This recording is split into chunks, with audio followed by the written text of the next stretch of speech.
Hi అండి, welcome to my channel delicious for you.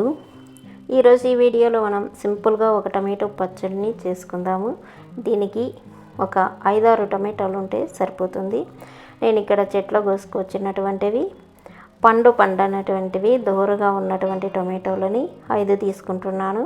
ఇవి బాగా వాష్ చేసుకొని మనం పెద్ద పెద్ద ముక్కలుగా కట్ చేసి పెట్టుకోవాలి. ఇప్పుడు ఒక 2 స్పూన్ల ఆయిల్ వేసుకొని ఒక బాణలిలో ఒక పిడికెడు వేరుశనగ గుండ్లు వేయించుకోవాలి.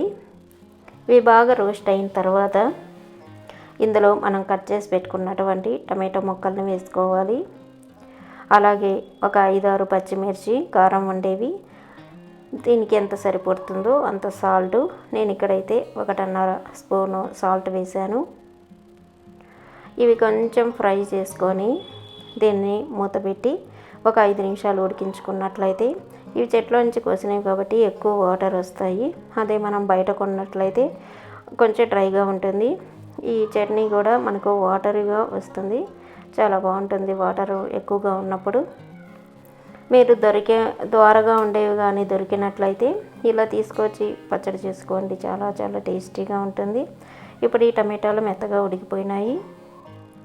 వీటిని మనం చల్లార్చుకొని మిక్సీ పట్టుకున్నట్లయితే రఫ్గా మనకు పచ్చడి రెడీ అయిపోతుంది. దీనికి పోపు పెట్టుకున్నట్లయితే మనకు 5 నిమిషాలలో మనకు చట్నీ రెడీ అయిపోతుంది. 2 స్పూన్ల ఆయిల్, 1 స్పూను ఆవాలు, 1 స్పూను మినపప్పు, 1 స్పూన్ శనగపప్పు, అలాగే 2 ఎండుమిర్చి, 1 స్పూన్ జీలకర్ర, కొంచెం ఇంగువ, కొంచెం కరివేపాకు వేసుకున్నట్లయితే ఈ పోపు చాలా టేస్టీగా ఉంటుంది. ఈ పచ్చడికి మధ్య మధ్యలో పప్పులు తగులుతూ చాలా బాగుంటుంది. ఇది అన్నంలోకి అయితే చాలా బాగుంటుంది. అలాగే దోశ, ఇడ్లీలకు కూడా మనం దీన్ని తీసుకోవచ్చు. ట్రై చేయండి ఒకసారి ఇలా మీరు కూడా. కొత్తగా చూస్తున్న వాళ్ళు నా ఛానల్ని సబ్స్క్రైబ్ చేసుకోండి మరిన్ని వీడియోల కోసం. వీడియో నచ్చినట్లయితే లైక్ చేయండి, కామెంట్ చేయండి, షేర్ చేయండి మీ ఫ్రెండ్స్కి, రిలేటివ్స్కి. Thanks for watching.